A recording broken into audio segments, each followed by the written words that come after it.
Good evening, everyone, and a warm welcome to this evening's fourth lecture in a continuing series of online National Reparations lectures sponsored by the National Reparations Committee and the UWI Open Campus St. Lucia. I am Leslie Crane Mitchell, acting head of the UWI Open Campus in St. Lucia, welcoming all of you who have joined us online this evening for our presentation and discussions, during which we will examine the past, present, and future of the region's first people, including the Kalinagos next door in Dominica and the Garifunas in Belize. But before we move ahead, let us keep in mind our 800,000 Garifuna brothers and sisters in Belize, Guatemala, Honduras, and Nicaragua, where Hurricane Iota has created havoc and human suffering. Nicaragua yesterday appealed for help as the hurricane dumped the most rain ever in history on that country before heading over to Honduras. Today is the Garifuna National Day in Belize. It should have been a happy holiday for its first people, but the violent weather pattern has left destruction in its path, and we can only hope that deaths aren't too many and that life will soon return to some kind of normality. Let us keep all of the people of those four nations in our prayers. This being said, I wish to welcome our special guests, Her Excellency Dame Paulette Louisi, Governor General Emeritus of St. Lucia, Dr. June Suma, Chair of the Open Campus Council of the UWI, our presenters from Belize, Dominica, Grenada, St. Kitts and Nevis, who will soon be formally presented, and officials of the St. Lucia, St. Vincent's and the Grenadines, and Grenada Ministries of Education, also tuning in this evening for the very first time. We particularly welcome the St. Lucia Ministry of Education's approval for the local secondary schools to join our continuing online reparations lecture series. The fact that the school series is held during school hours helps greatly too. And we look forward to welcoming St. Vincent and the Grenadines and Grenada next Thursday, November 26th, when the next online schools lecture will be held on the theme, Conquest, Colonization, and the Imperial Project. We welcome our local presenters and participants, our volunteers behind the scenes and screens, and our fellow stakeholders in the National Reparations Committee, the Office of the Ambassador to CARICOM and the OECS and its Regional Integration Unit, the Department of Education, the National Nobel Laureates Festival Committee, Sir Arthur Lewis Community College, Monsignor Dr. Patrick Anthony, the National Youth Council, the Folk Research Center, the Ayanola Council for Advancement of Rastafari, and the Caribbean Rastafari Organization. We welcome all of our viewers at home and abroad, those throughout the region, as well as those in North and South America and Europe, in Africa, and the global and Caribbean diaspora. We especially welcome our colleagues at the UWI Center for Caribbean Research in Jamaica, who have done a very excellent job coordinating the virtual regional schools lecture series, which you will hear more about a little later. We welcome our other UWI open campuses, especially Grenada this evening, which is formally joining us for the very first time. Welcome to the OECS and CARICOM ambassadors tuning in this evening, and also the staff at the OECS Commission and CARICOM Secretariat. We welcome the audiences around St. Lucia, the region, and the world being fed by our UWI open campus links tonight, and mostly welcome those of you tuning in, not for the first time, who share our links with and invite others to join us.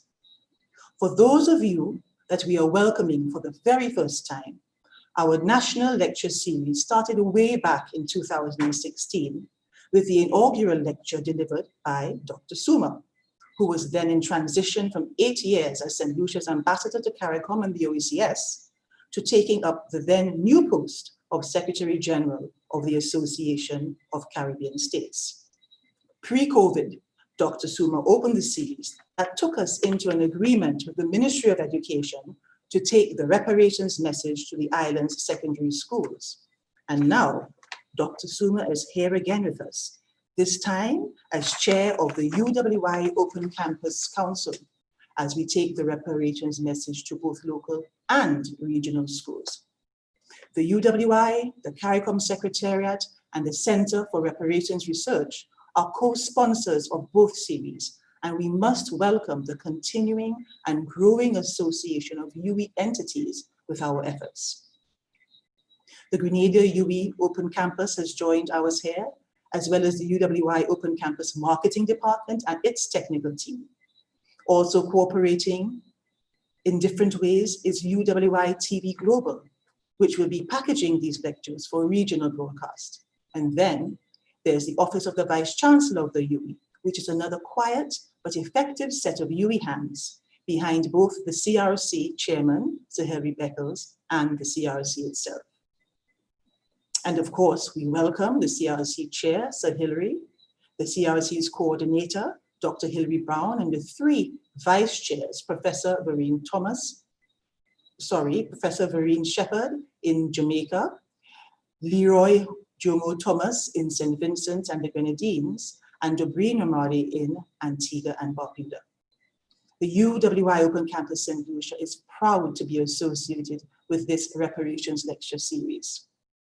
We are especially proud that our very own chair of the Open Campus Council, Dr. June Suma, is the one delivering the lecture tonight. We look forward to the presentation and the responses and to your continuing participation as viewers. We encourage viewers to post your comments and questions during the session on our various pages through the links provided. Welcome, everyone. Thank you.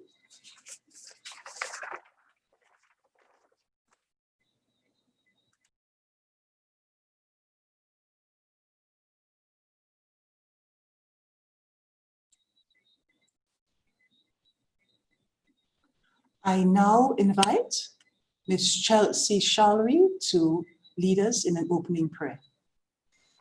Good evening, everyone. As she just mentioned, my name is Chelsea Shalry. I am the Deputy Chair for the Open Campus St. Lucia, and I will be praying for you guys tonight. So I'm about to begin. Father God, thank you for the blessings you have bestowed upon us. Thank you for allowing us to safely gather here tonight for this lecture. May you extend your divine wisdom to each individual here tonight. Bless our lecturer, who is ever willing to share her expertise. Allow her to successfully communicate this knowledge to us and let everyone leave with something tonight. Bless our listeners. Allow them to be like sponges and soak up the information that they will receive tonight. Allow them to retain this information, to be able to go forward and share this information and use it for any purposes today and any day forward. We remain ever grateful for your mercies and your guidances. Amen.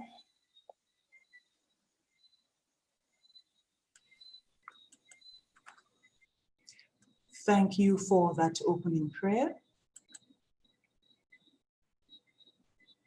We now move on to messages from, first of all, we start with a message from Honorable Kozia Frederick, Minister for Rural Upliftment and Kalinago Affairs of Dominica. And he will be introduced by Ms. Sigutani Byron. Thank you and good night, everyone.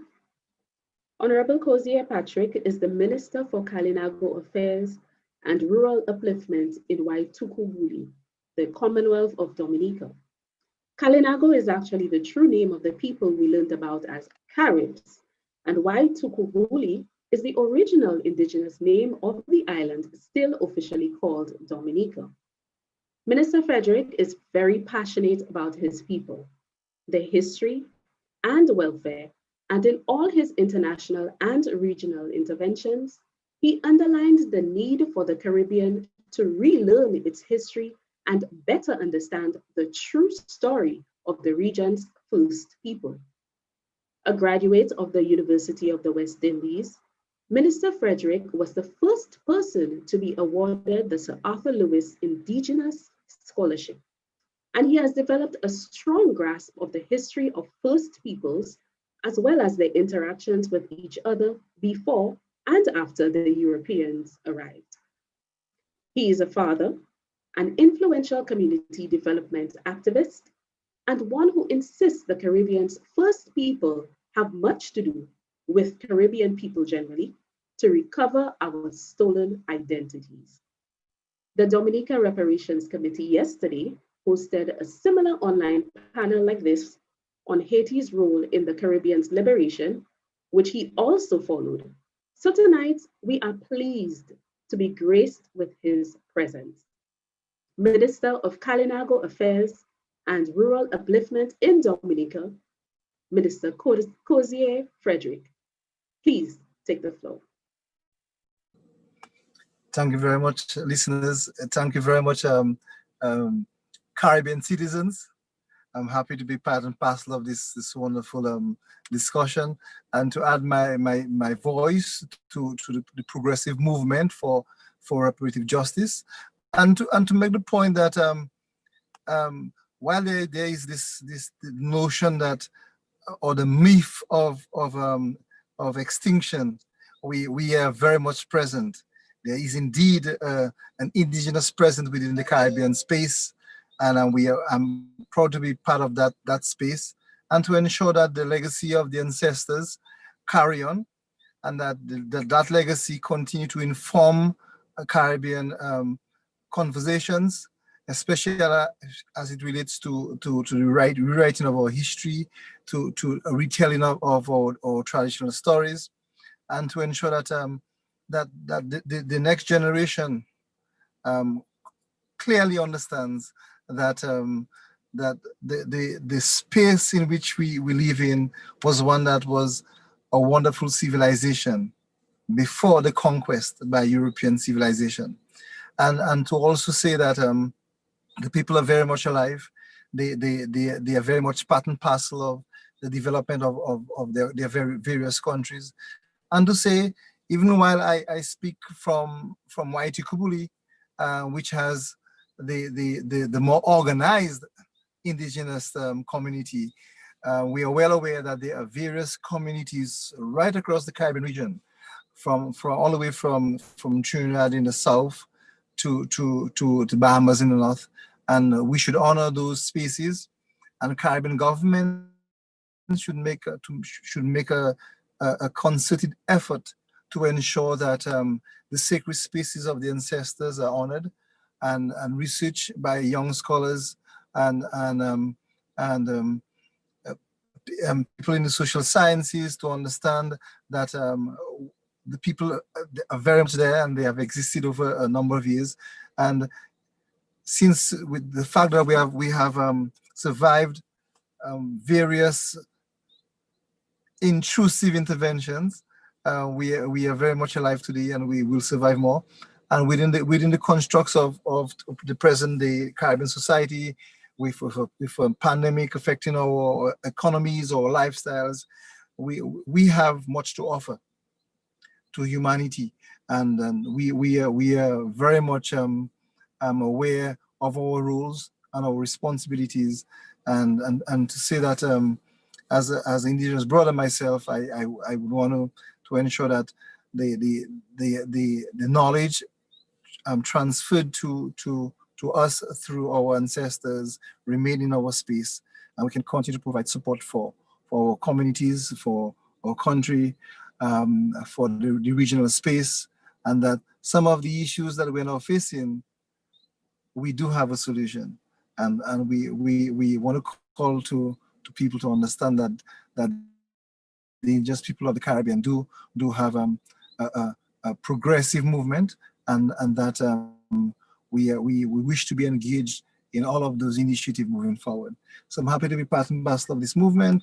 I'm happy to be given the opportunity to speak on behalf of my comrades, my brothers, and my sisters, and to ensure that we continue the conversation for reparative justice. Thank you. Wonderful. Thank you very much, Minister Frederick. We do look forward to your further contribution later on the agenda. We now move on to another member by the name of Mr. Egbert Hihinio. Mr. Hihinio is the president of the Garifuna Nation, which has roots in St. Vincent and the Grenadines and Belize, and promotes the indigenous rights of its people, who today live along the coastlines of Belize, Guatemala, Honduras, and Nicaragua. The Garifuna were victims of European colonialism and genocide. But today, there are approximately 800,000 in the Caribbean and the Americas, including the USA. Mr. Hihinio earned his BA in English Literature from the University of Belize and continued these studies in comparative literature at San Jose State University, where he obtained his master's degree in philosophy. He is also an educator who taught at high schools in Belize, as well as in US cities like Oakland, Tracy, and San Jose, California. He currently lectures to adults on English composition, comparative literature, logic, critical thinking, and introduction to philosophy at institutions such as San Jose Evergreen Valley College, Los Angeles City College, and San Jose State University. Mr. Hihinio is a cultural activist, and his hobbies include reading, soccer, traveling, gardening, and beekeeping. Today, November 19th, is also National Garifuna Day in Belize, and we offer our best greetings on today's holiday as we now give the floor to the President of the Garifuna Nation, Mr. Egbert Hihinio.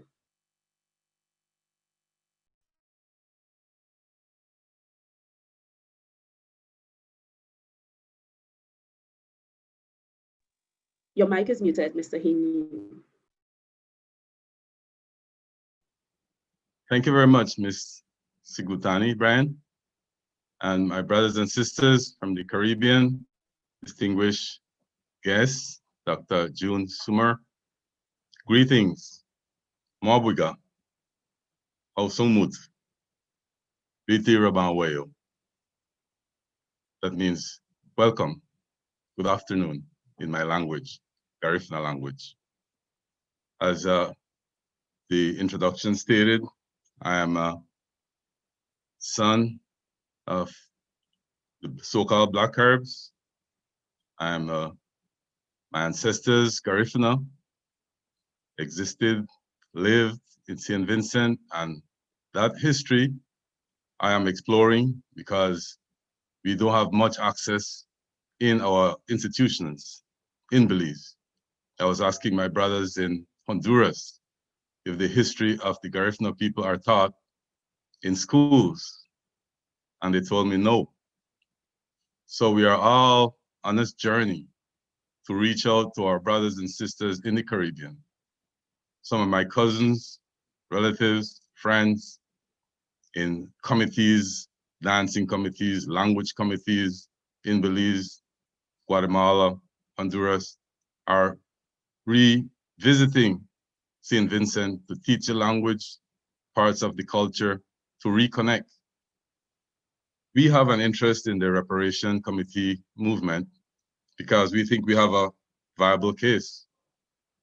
Our territory was taken away from us in St. Vincent in 1796. There are records to show that the British removed us from St. Vincent, put us on a barren island where 5,000 people were suffered internment, were starved to death, and very little history is reported to us that that was a form of genocide. As a matter of fact, many of our leaders don't want to use the word genocide. I want to be on record to say that genocide was committed in St. Vincent.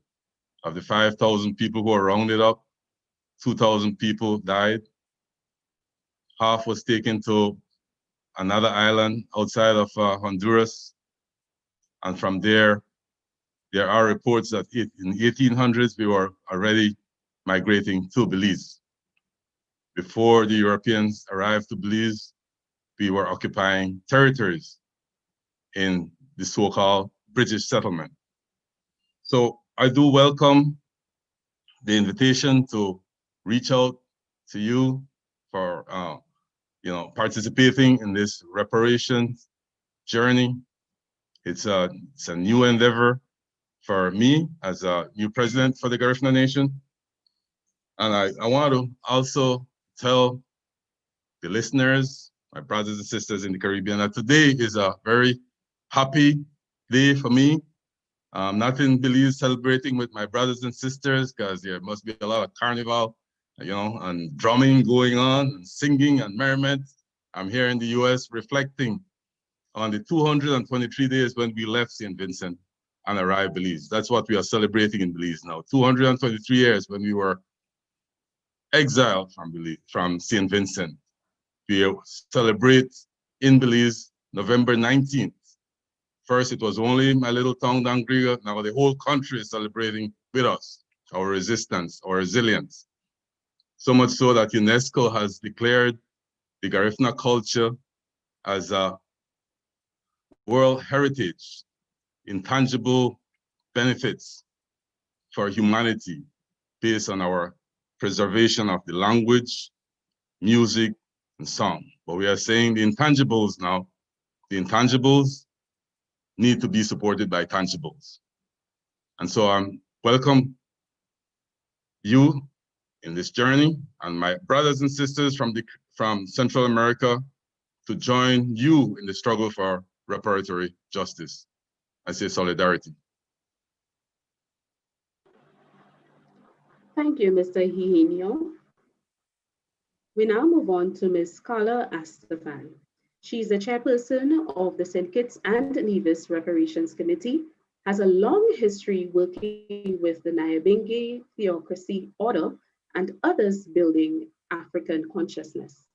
She also lectures at St. Kitts schools during annual Black History Month, African Liberation Day, and Emancipation Day events. Being tour director on the St. Kitts Scenic Railway has afforded her to share with guests her knowledge of the history of colonization, slavery, and sugar in the Caribbean region. Making positive use of extra time provided by COVID-19, she this year completed 8 Coursera courses and the 4-week course offered at FutureLearn, a collaboration between University of Glasgow and the UWI, in History of British Slavery. And this was launched on October 12, 2020. Carla studied history and is a graduate of Clarence Fitzroy Bryant College in St. Kitts and from the New York School of Interior Design in 1990.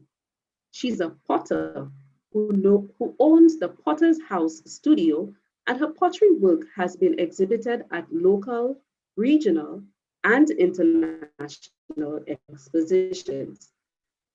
Carla is also a real estate sales associate with Caldwell Banker St. Kitts, loves to read, write, and exercise. The platform is all yours, Ms. Astafan.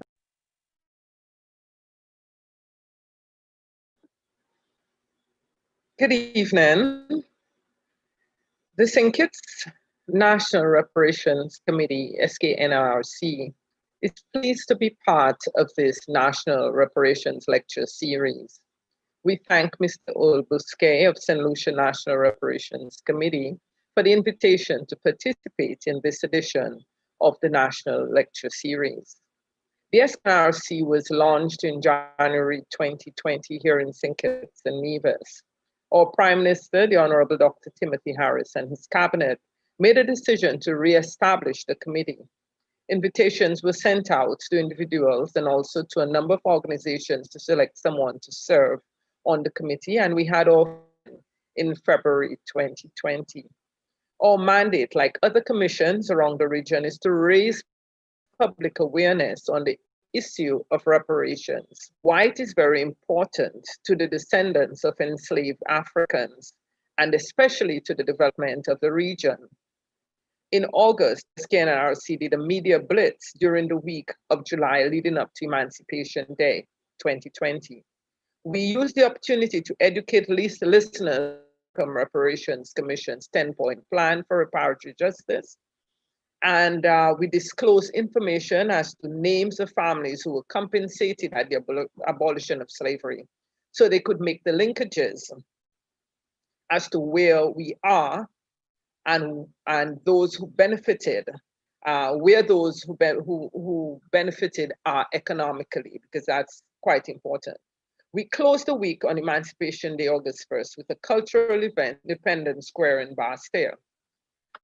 As the year comes to a close, we have already laid out plans for the upcoming year. And one of the main focus that one of the main things that we will focus on is to create memorials at sites of resistance. Here in St. Kitts, one of the sites of resistance is that of the First Peoples, the Kalinago. We don't hear a lot about St. Kitts and Nevis as it relates to the Kalinago or the First Peoples, but they were here when European colonization started. And so I will delve into that in my presentation a little bit on. So we're looking at the place of resistance of the First Peoples, the Kalinago, and another for the first revolt of the Africans who were enslaved here. We're also looking at a site on Nevis as well, because we do know that the Kalinago were on Nevis and they suffered as well. So I look forward to sharing a little bit later on. And at this time, I'd like to thank you once again for the opportunity. Wonderful. Thank you very much for sharing with us. We do look forward to hearing from you later on in the agenda. We now move on to Dr. Nicole Phillip Dow. She is the head of the UWI Open Campus Grenada site, and with 18 years as an educator, she's also a historian and a writer who authored and co-authored 4 books, including Women in Grenadian History, 1783 to 1983, and Caribbean Social Studies Book 2 and 3. She provides community service with lectures and talks on history, culture, and other related issues. The Grenada site joins the Open Campus St. Lucia site and others in facilitating these lectures across the region's waters and borders. The sites and the ever-present technical broadcast team work with the UWI's Center for Reparations Research and the CARICOM Reparations Commission to realize our 2 monthly lecture series.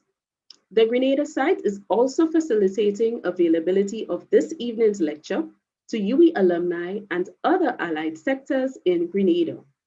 We look forward to welcoming Grenadian schools, as well as those in neighboring St. Vincent and the Grenadines, to join students and teachers in Barbados, Belize, Dominica, Trinidad and Tobago, and of course, St. Lucia, for our 3rd monthly online regional schools lecture series, a week from today on November 26, 2020, of which I'm sure you will hear later. Please help me welcome Dr. Nicole Phillip Dow, head of the UWI Open Campus Grenada site.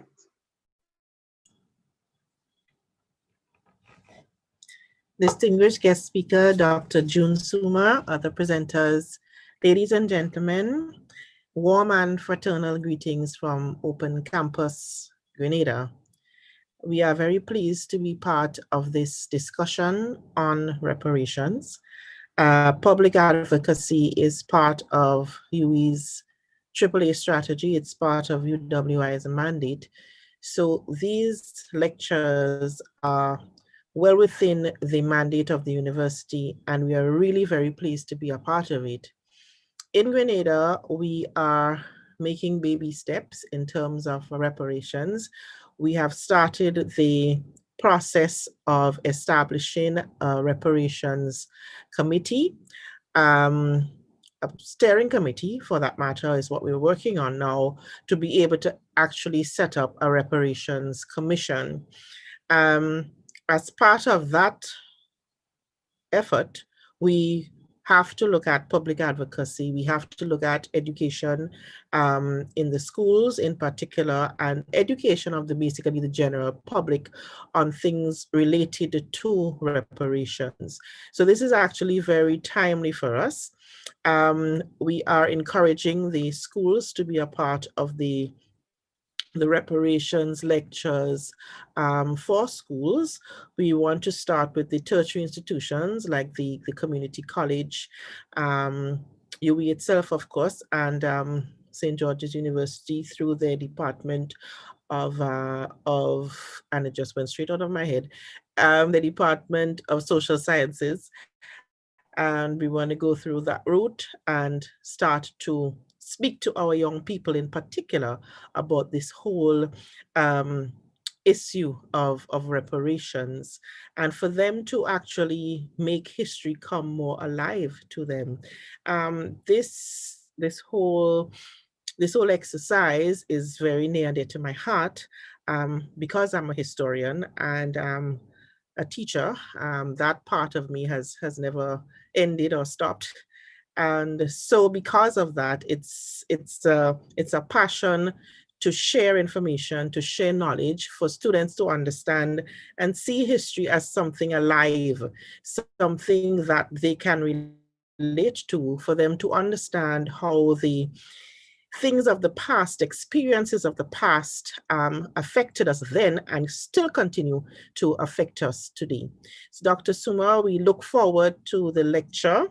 And we thank you so very much for agreeing to do the lecture. And ladies and gentlemen, thank you so very much. We are very happy to be part of this process. Thank you.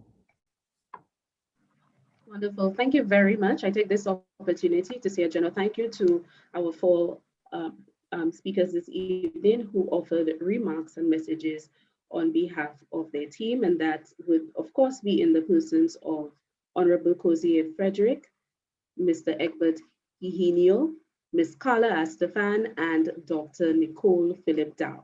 And with that being said, I now hand control back to Mrs. Leslie Crane Mitchell, our acting head. Thank you very much, Mrs. Bryan. Good evening again, ladies and gentlemen. It gives me immense pleasure to have been asked to introduce our main presenter for this evening, Dr. June Suma, Chair of the Open Campus Council of the UWI. Not only is Dr. Suma a colleague, but also a dear friend, and so I am determined to do justice to her esteemed resume as I introduce her to you this evening. In preparing this introduction, there were so many achievements to be highlighted that it was difficult to know where to start. And so I decided to start at the beginning, as I know Dr. Suma would wish me to, by highlighting the role that her mother had on her life, career, and her many accomplishments. Dr. Suma contends that it was her mother's philosophies that fueled her passion for hard work, her dedication to service, and her innate need to give back. Her mother, Miss Elizabeth Suma, fondly known by all as Miss Martha, believed and instilled in Dr. Suma and her siblings that education could turn your life around, poverty was not a state of mind, and that you must always have a giving attitude. Dr. Suma acknowledges that it has not been easy as a Black woman moving up the career ladder, and admits that she has achieved only because of the strong guidance from the women who have taken the time to set the example and the men who have provided mentorship and that have allowed her to serve as teacher, lecturer, central banker, and diplomat. Described as a woman of first, Dr. Suma was the first woman to receive a PhD in history from the University of the West Indies, Cave Hill campus, the first woman to serve as St. Lucian ambassador to CARICOM and the OECS, the first woman to serve as OECS commissioner, the first woman to be ratified as the Secretary General of the Association of Caribbean States, and the first woman to perform the role as chair of the Open Campus Council of the University of the West Indies. In doing so, she has now herself become a trailblazer, breaking through glass ceilings as opportunities for women at the highest levels continue to be hampered by cultural norms that too often still merely tokenize the leadership and achievements of women. Before attending the University of the West Indies, Dr. Suma was a teacher at the Sanssouci Infant and Primary School, later renamed the Carmen Rennie Memorial School, which was located just a stone's throw away from her home. She taught there for 1 year before attending the St. Lucia Teachers College, where she received one of the 2 scholarships that would take her to the University of the West Indies. She returned to the Sanssouci School for 2 years before heading to Cavell campus to pursue her first degree. It was there that she realized that she would always be a teacher and accepted every opportunity to speak with young people on any topic they chose. Dr. Suma would go on to receive her PhD in history from the University of the West Indies in 1994. Her thesis entitled An Assessment of the Factors Affecting the Structure and Functioning of the British West Indies Federal Civil Service, 1947 to 1962, accentuated her deep passion for regional integration and both directed and fueled her career path. Since then, she has written and delivered many lectures on the integration movement, with special focus on the organization of Eastern Caribbean states.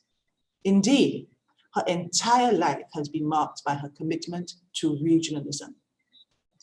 This she credits to her large, loving family, which integrates loved ones from St. Lucia, Dominica, Barbados, Jamaica, Haiti, Belize, Guyana, and the British Virgin Islands, as well as the US Virgin Islands, into one big family unit.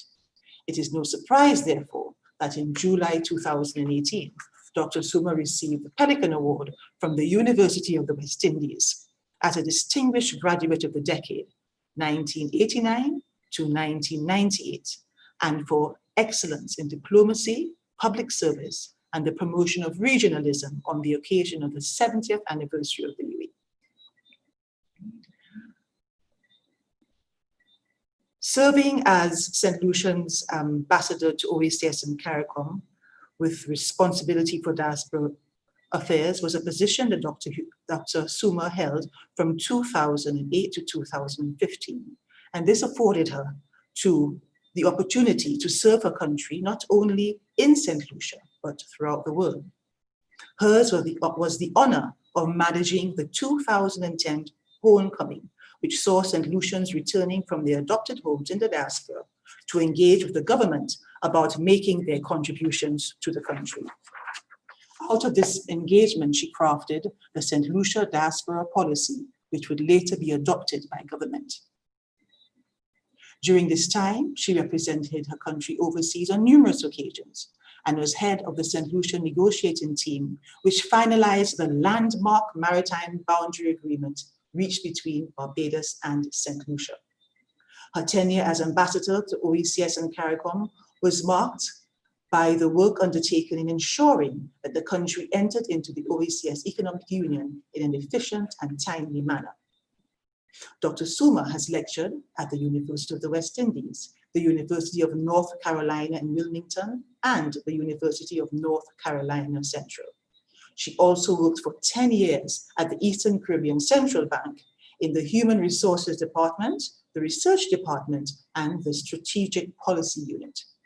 She was ratified as the Secretary General of the Association of Caribbean States, ACS, for the period 2016 to 2020.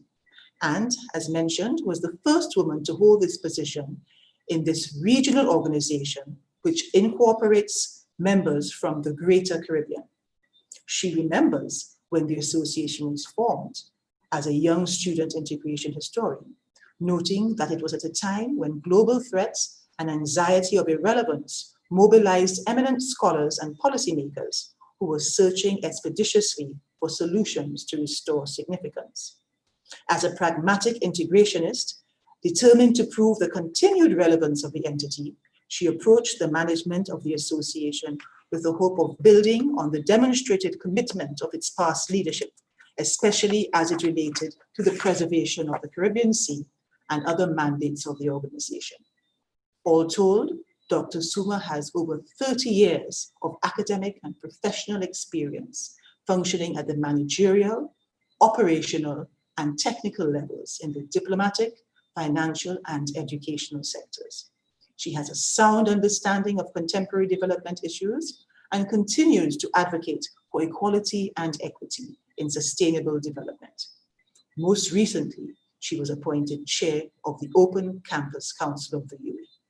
But she has also served on many other national and regional committees, including chair of the Technical Working Group on Associate Membership, member of the CARICOM Committee of Ambassadors, member of the St. Lucia National Reparations Committee, member of the St. Lucia Nobel Laureate Committee, to name but a few.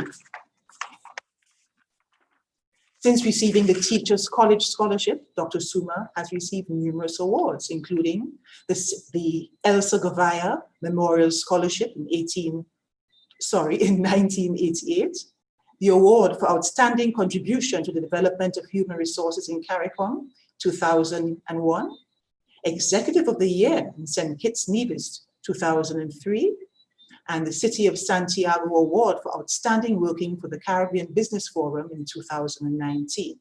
Again, to name but a few. Ever an achiever and lifelong learner, she has undertaken other professional training in change management, human resource management, leadership management, and managing human resource information systems. Her favorite pastime is cricket.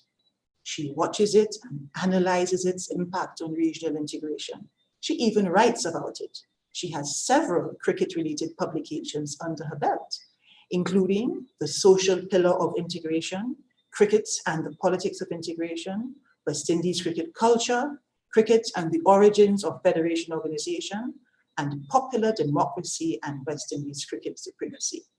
Her dream job, she says, is to one day run the West Indies Cricket Board, and I have no doubt that she will realize it. So, the current president had better watch out. At the end of the day, her truest passion, however, is history. It is the grounding in history that energizes her focus on equity and equality in sustainable development.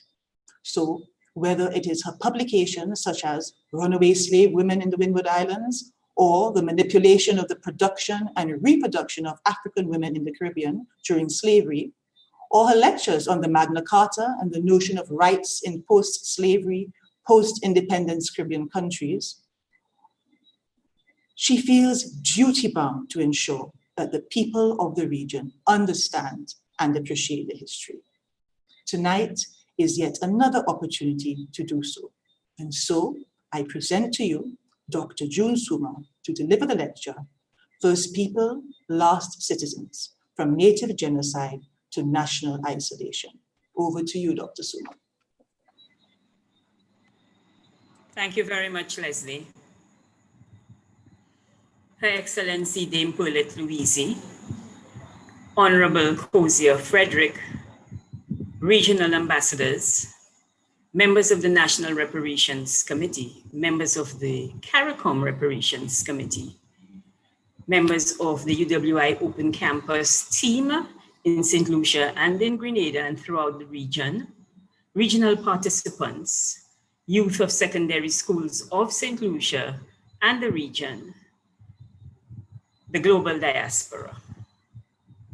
Thank you very much on this Garifuna Day for listening to me on my first lecture outside of the confines of institutional protocols that hinder expression.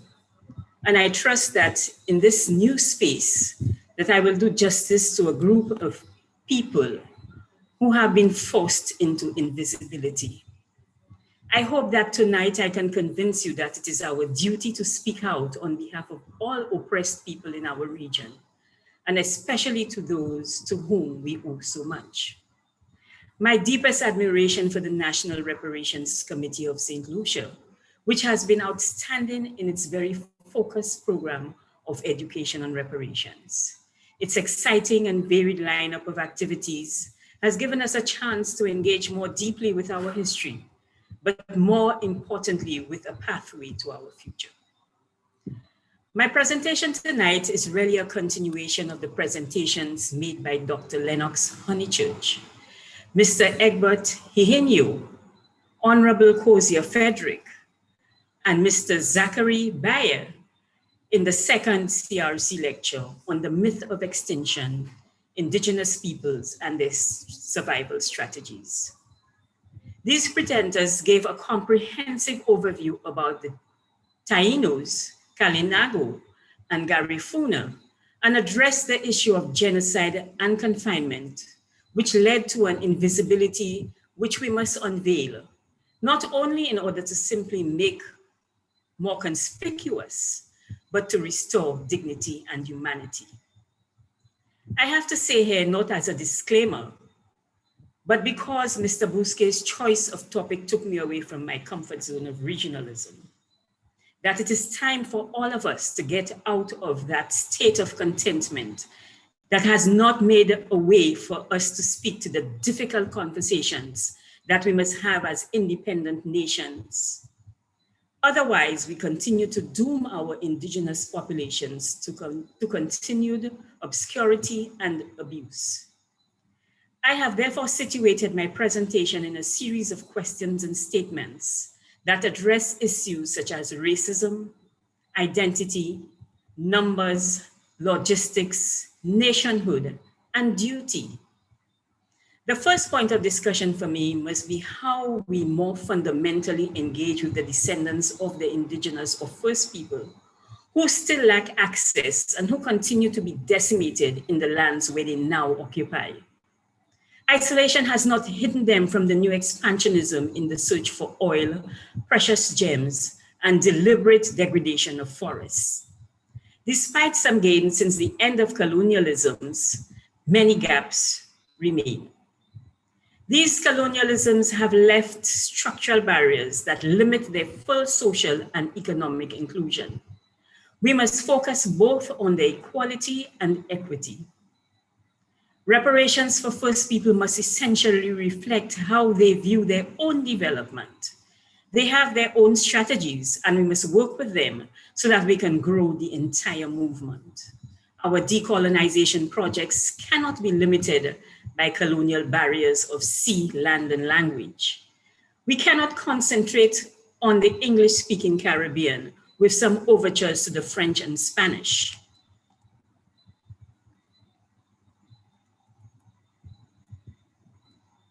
I apologize for that, I lost my cursor for a minute. We cannot concentrate on the English-speaking Caribbean with some overtures to the French and Spanish speakers, as right now there is need to speak on the destruction of communities in places like the Amazon. It will take all our voices to stop the destruction. Numbers and location matter.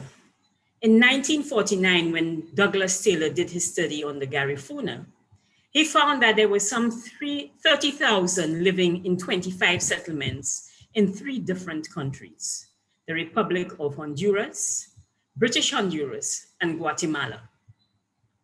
It has also been observed that Black Caribs or Garifuna are found in Nicaragua, Costa Rica, and the Yucatan.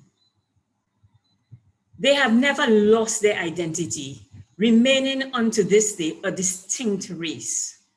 Moreover, we also have to stop treating these approximately 40 million indigenous people in Latin America and the Caribbean as if they are missionary work. We need to work with them to stop the inferred history based on archaeological bits.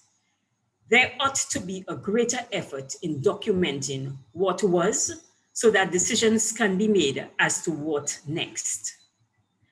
At the level of the United Nations, indigenous people speak to having more control over their futures. The Honorable Kozia Frederick has called on all nations in the region to adopt the United Nations Declaration on the Rights of Indigenous People.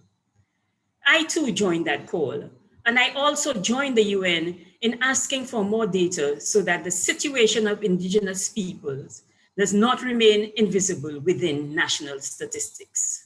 Let us start asking for the numbers. Let us start the education on this with them. Let us work closely with these citizens to reduce their vulnerabilities and build their resilience to secure such futures. It should come as no surprise that my first question to commence my presentation are therefore on racism. After all, our television sets have been inundated with symbols of racism, from walls to cages to swastikas in recent times. Then I look at the faces of the oppressed, the illegal immigrants, the deported, and it tells me that our reparations project must urgently place more emphasis on the Indigenous Peoples Development Plan. And it must become a global plan, for it is together that our entire plan will be more relevant and visible. So I asked the question, whether one civilization had the right to subjugate another civilization. While contemplating the topic, I was reading someone I had not read for a while, James Baldwin, who reminded me that the positive response to that question is the foundation of white supremacy and racism. There is no doubt that racism accompanied Columbus on the first voyage, and it was structurally entrenched through social, cultural, class, political, visual, legal, and religious systems that remain with us to the present. Moreover, it is responsible for the need by these subjugators to justify their dominance through continued oppression. It was reinforced throughout history by dominating all factors of production, especially labor, slave labor, unpaid labor, then underpaid labor, and migrant labor. So my next recommendation must be the deeper involvement of the labor movement in the cause of reparatory justice. Where is the activism that was at the heart of the reform in the region? Earl, let me tell you that their activism must speak to the injustices faced by migrants and oppressed labor. More than that, their activism must be regional, and I mean regional in the sense of the Greater Caribbean. Their voices are needed to complete the decolonization process. We cannot complete that process when we continue to think that Indigenous people have no place in national development beyond the creation of trinkets and as tourist attractions. As noted, the racism philosophy did not develop after the encounter with First People. It was transported across the seas from Europe. Then it encountered the First People. Those seemingly monolithic groups, which we were told were called Caribs and Arawaks, but soon learned that they called themselves by different names, and now we refer to them as Kalinago and Tainos. So the racism that thinks all Black people look alike gave us, according to the article, the Arawak, the history and legacy of the indigenous natives in South America and the Caribbean, gave us an oversimplification of a combined society of much greater diversity. Initially, they were called Indians. Then whatever name that was deciphered from a language that Europeans did not know. We therefore have to tackle racism and decolonization and how it has affected identity. Zachary Bayer advocates for a renaissance based on identity. Let us work towards that goal. The CRC's second lecture spoke to the diversity in appearance at the time and the evolution of the appearance of First Peoples. And I recall Mr. Ihiknyo alluding to the "they came before Columbus" thesis, that first encounters were with Africans and that the Garifuna were already here when Europe landed. We cannot debate forever. We need to invest in the scientific research to understand why African faces appear in the art and sculptures of indigenous people. We have to work towards proper identification after centuries of oppression. The work has already commenced with historians like Honeychurch in the case of Dominica and John Angus Martin in Island Caribs and French settlers in Grenada, 1498 to 1763, who suggests that the Lesser Antilles, as composed of a changing mosaic of cultures, and supports the reticulate model, which suggests that the complexity of the evidence supports the opinion that the people which history identifies as island Caribs or Kalinago were in fact a heterogeneous mix composed of multiple ethnic groups with more than one contributing ancestor. It further contends that they were neither unitary nor arrived at the same time or in the same place, and varied in source between the islands. The evidence therefore suggests that contrary to the vivid image of fleeing gentle Tainos and cannibalistic Kalinago chasing them in the speedboats of the 14th and 15th centuries, that the mixing of the groups in the region occurred because of continuous migration throughout the chain of islands. Many have argued that it was a deliberate branding as a basis for exploitation. The labeling as warlike and cannibalistic ensured that all the institutions of racism fully participated in the attempted extinction of the Kalinago. After centuries of nurturing this demonic image, considerable work needs to be done on debunking the myth of the cannibal. In our history books, there were drawings of blood-dripping human limbs being devoured by the Kalinago. The European chroniclers and the labeling of the Kalinago as cannibals led to what was seen as justification for active warfare and attempted extinction, although it was that the one fought for the preservation of the life and the other for foothold and domination in the region. Though the misconception remains, and the extinction experiment failed, in the words of Honorable Kozia Frederick, Minister of Environment, Rural Modernization and Kalinago Upliftment in the Republic of Dominica, we are very much alive. Ramirez writes that through remembering and using the past while adapting to the present, indigenous people have survived genocide and will continue to do so. This leaves the rest of us to understand their modes of resistance and survival and their continued existence. Yet the demonization of the Kalinago, firstly as killers of the Tainos, and secondly as cannibals or savages, has served as justification for their continued marginalization. We have to assist in changing the image of these first people. Anyone who opposed European colonization has been labeled as savages and brutal. The same nomenclature would be attached to enslaved Africans who resisted enslavement. Recall the taking of the Kalinago as slaves was authorized by various royal decrees starting in 1503. We must treat with enslavement on a continuum and within the context of racism. We must never turn a blind eye to the subjugation and demeaning of persons because of their physical and other differences. Writers note that there are few details to shed light on the extent and impact of these enslavement raids on the various Amerindian populations. But it was clear that by 1520, several of the islands in the Lesser Antilles were already experiencing decline. Barbados was probably depopulated by that time, and perhaps the issue of numbers will bring clarity to the extent of this extinction project.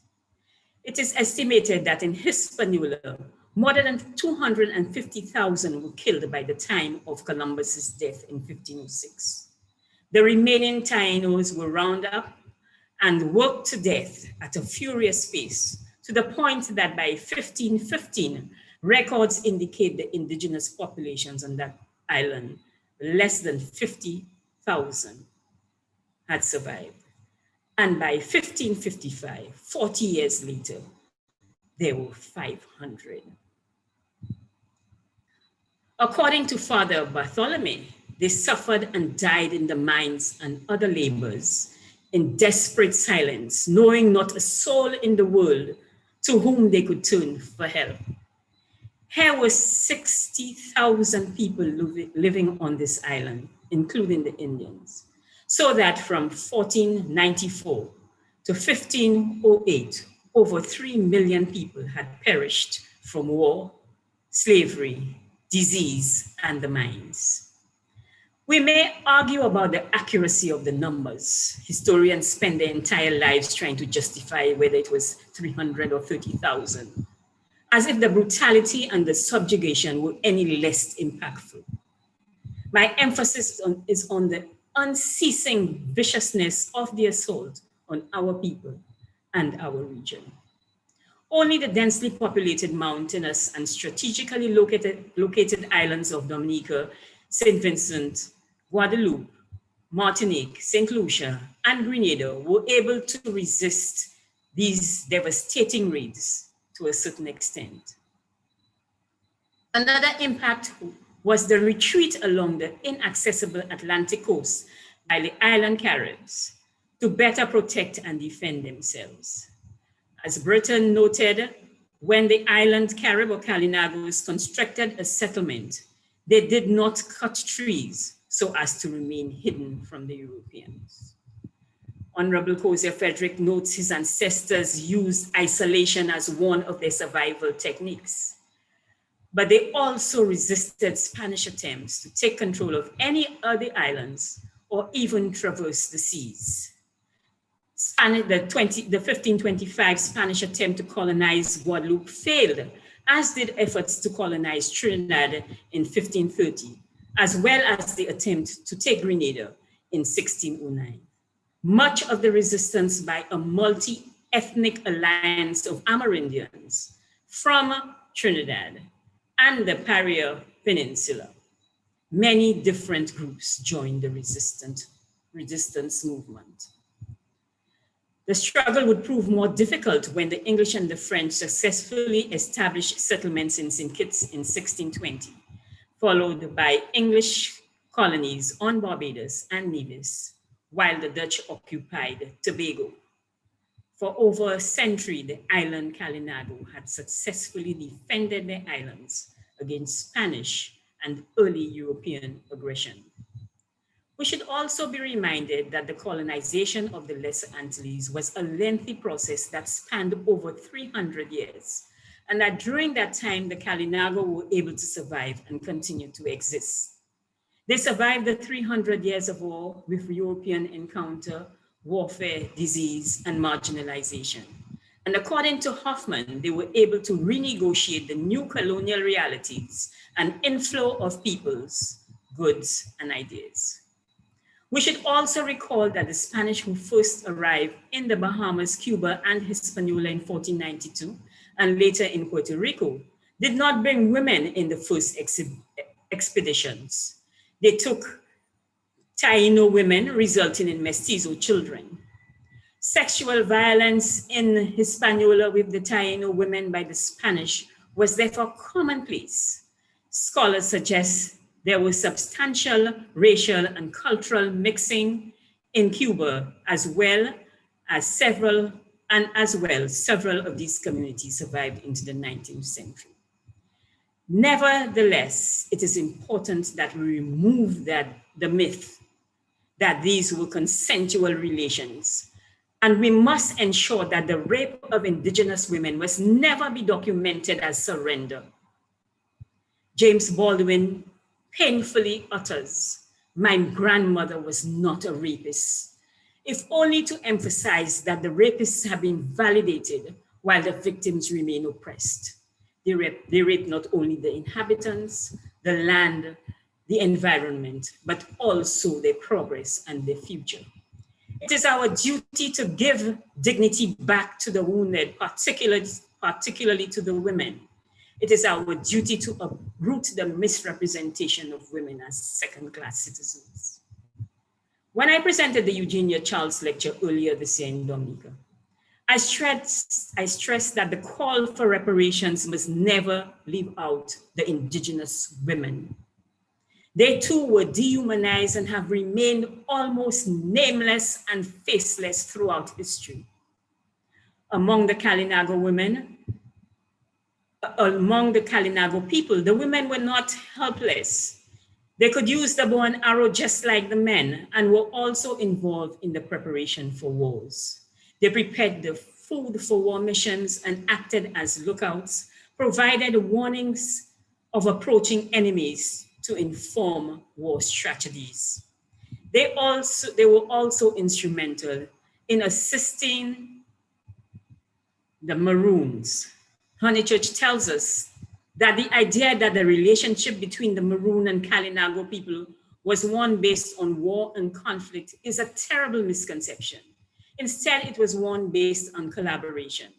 The Kalinago people actually supported the Maroons in their escape from the estates, showing them the pathways, water streams, and plants for food that were essential to their survival in the mountains.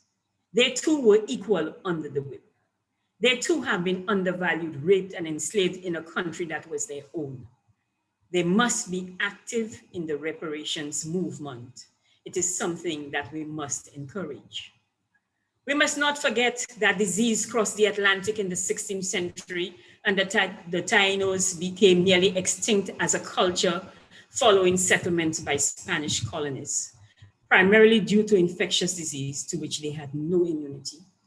The first recorded smallpox outbreak in Hispaniola occurred in December 1518 or January 1519, and that smallpox epidemic killed 90% of the indigenous people who had not already perished. Warfare and harsh enslavement by the colonists had also caused many deaths. And by 1548, the native population had declined significantly. Interestingly, in about 1840, there has been attempts to create a quasi-indigenous Taino identity in rural areas of Cuba, the Dominican Republic, and Puerto Rico. This trend accelerated among the Puerto Rican community in the United States in the 1960s. The concept of the living Taino has been proven in a census in 2002. Some scholars, such as Jalil Badillo, an ethnohistorian at the University of Puerto Rico, asserts that the official Spanish historical records speak of the disappearance of the Tainos, but survivors have descendants and intermarried with other ethnic groups. Recent research notes a high percentage of mixed or tri-racial ancestry among peoples in Puerto Rico and the Dominican Republic, with those claiming Taino ancestry also having Spanish and African ancestry. I believe that Honeychurch told us that it was about 60% of the population. Paul Ramirez, in Indigenous Latin American Heritage Destruction, Invisibility, Appropriation, Revival, Survival, posited that not only did the construction of a myth of vanished Indios structurally undermine indigenous resistance by silencing communities, but it also did so by removing markers of identity from them, recasting indigenous people into molds that dominant society deemed more useful. So they have been put into a more definable and controllable system based on class rather than ethnicity, thereby making them even more invisible in the name of what has been described as nation building. The same has occurred throughout Central America and in the Caribbean with the advent of independence. Further, the myth of miscegenation and the corruption of indigenous heritage has rendered indigenous people invisible in plain sight. Not only are identities trivialized and diminished, but the stigmas and negative impacts that are placed on Indios remain regardless of dominant society's acceptance of them as being real. Being invisible in plain sight speaks to an invalidation, a conscious inhumanity that we must cease to tolerate. The citizenship of the indigenous people in the Americas cannot be consolidated without a conscious effort to remove damaging language and images for the resistance of Kalinagos to enslavement and colonization must discontinue to be recorded as savagery and warlike. According to Hoffman, in the article Colonial Encounters in the Southern Lesser Antilles, the Lesser Antilles were the last set of islands in the Circum-Caribbean to be officially and permanently settled by Europeans in the course of the 17th and 18th centuries. After the 300 years of Kalinago and Garifuna resistance, after a major demographic collapse among the Amerindian populations, near extinction, then resurgence, after forced deportation of the Garifuna, after the denigration and destruction of indigenous heritage, justified through the classification of violence and cannibalism, after the removal of rights to land, territories, and natural resources, and rights to self-determination, autonomy, and participation, after public invisibility,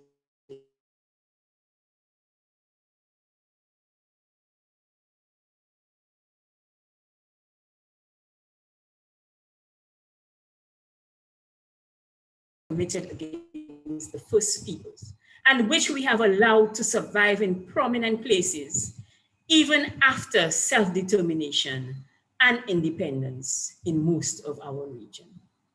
While the renaming and removal has commenced, and we must mention the renaming of Columbus Square to Derek Walcott Square in St. Lucia in 1993, and the decommissioning of the statue of Lord Horatio in Barbados last weekend, we instead cling to them as if they justify our own existence. We have not done enough to remove these symbols of oppression from our landscapes. It is estimated that there are over 35 of these statues or crosses honoring Columbus around the Caribbean Sea. So we have much work to do with regard to emancipating our minds. The resurgence of Black Lives Matter, the Black Lives Matter movement in the United States, sparked the conversation again in the Caribbean and in the diaspora about the removal of these colonial symbols. Petitions are being signed by citizens from the Bahamas all the way down to Trinidad and Tobago. The message is the same from the youth of the region and certainly reflect the voices of the descendants of the indigenous people. So allow me to paraphrase the sentiments of all as reflected in this statement. We, the people of Trinidad and Tobago, cannot accept this insult any longer. Columbus is not our hero. We do not support or glorify genocide, rape, slavery, and plunder. We can substitute any of our countries in this statement. We, the people of the Bahamas, we, the people of Jamaica, we, the people of Panama, Guatemala, and so on. In the words of Burning Spear, we have to straighten out Columbus. Christopher Columbus is a damn blasted liar. Since we have students in our audience this evening, I want to speak to you directly on this matter. You must demand that our education system teach the true history of our region and not only the history of the colonizers. We had a history before the arrival of the Europeans, before the enslavement of the Kalinago, the Garifuna, before the enslavement of Black people. And we had a history during that period. As the young people of the region, you will have to continue the fight for all oppressed people. The indigenous peoples historically have had the least control over their heritage, their history, identity, worldview, and well-being all the things that are tied to heritage, both tangible and intangible. And like George Nichols and Claire Smith, I want you to know the fact that Indigenous people are unable to make decisions concerning the control of their own heritage and welfare in a continuing affront to human rights. To have access and benefit from your heritage is a basic human right, and that the appropriation, denigration, or destruction of that heritage is a denial of those fundamental needs. Universities and researchers have a responsibility to be honest and not exploit or mine their culture and their knowledge. Their heritage is often viewed as public domain, free for the taking or the researching of, especially in archaeological contexts. It is your duty to demand the return of the heritage. We have to advocate for the return of the objects of their identity. Ramirez reminds us that Indigenous people remain invisible and uncentered because we continue to view them in the past tense, snapshots in time, and that little value is placed on the lives or knowledge of modern Indigenous people by outsiders. And these devaluations fit into the languages and practice of continued genocide against Indigenous people.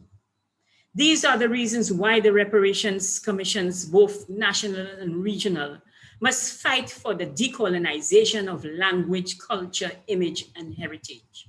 We cannot keep relegating our Indigenous people invisible and past. We cannot dismiss their struggles, and we must fit them into the great resistance movements throughout the centuries. They are not snapshots in time. Give them the continuous history that they have lived. We have to speak factually to the theory of complete disappearance of Indigenous people. We are contributing to their invisibility and deny their existence, along with their rights to tradition and identity. Again, Ramirez writes that the situation for the Indigenous people in Central America and the rest of the world is a difficult one. Those qualities of loss and inequality are very real and should never be trivialized. However, to color the entire existence of Indigenous people in this way is to feed the lie that we are destined to extinction. And Ramirez is also from the Indigenous people. This ignores the vibrancy and resilience of Indigenous bodies and cultures, even in the face of forbidding difficulties. Moreover, in an age of inclusion, diversity, and the celebration of the planet's diverse cultural heritage, the contribution of Indigenous societies and culture to the current complexion of the Caribbean is increasingly acknowledged, showcased, and protected. What are we in the Caribbean contributing to this protection and this renewal?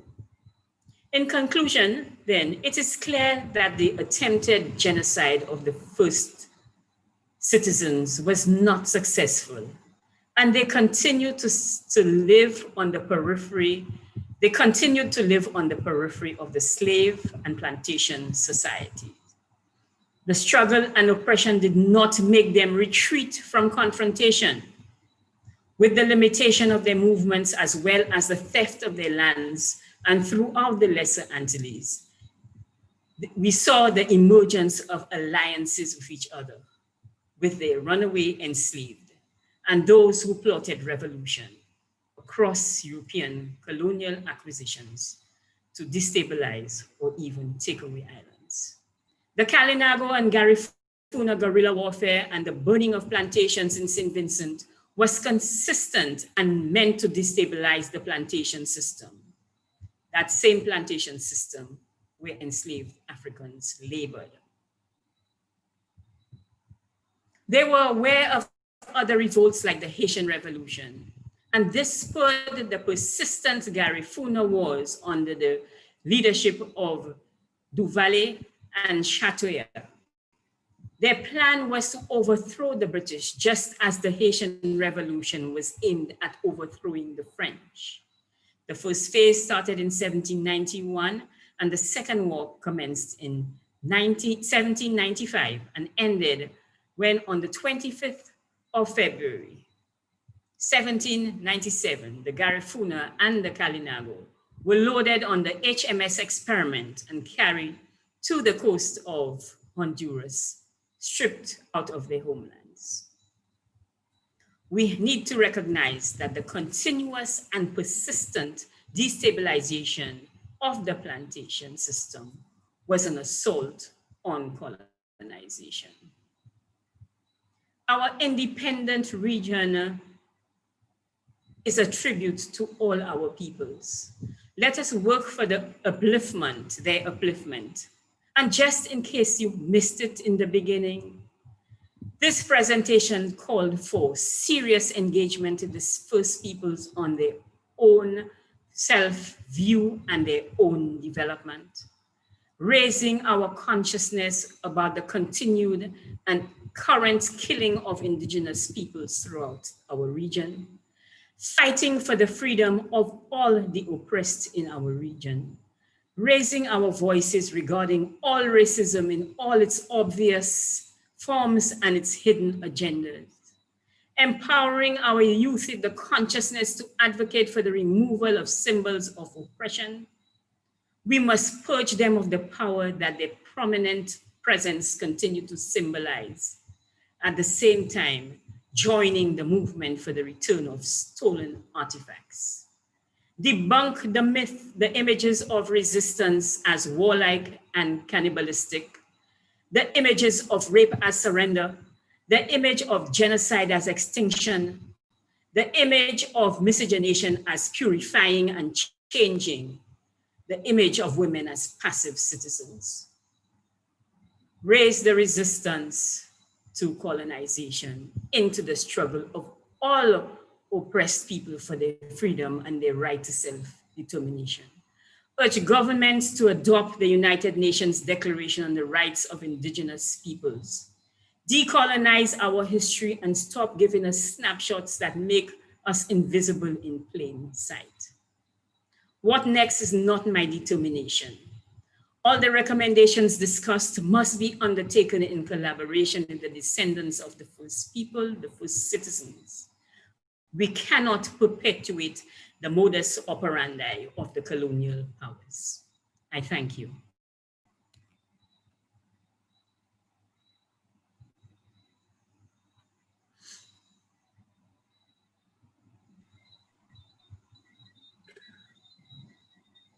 And we want to thank Ambassador Suma for yet another lecture of the type that we have come to normally expect. And it is my pleasure this evening to take us through the rest of this evening's session. Before we look at the discussion, I will introduce the discussants. And like I said, welcome to the rest of this evening's program and the rest of what is already a November to remember.